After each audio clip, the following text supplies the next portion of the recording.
I'll take Okay. this actually, Brian. Yeah. Here we just have some breaking news here to start the hour.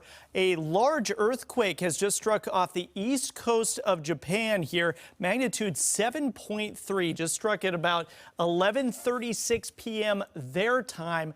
That was about 20 minutes ago here our time. Again, 7.3 magnitude earthquake, a large one. And a tsunami advisory has been issued for the Japan coast there on the east side of the country. No tsunami is expected here on the west coast of the United States. Brian? All right, Brian, thank you for that update.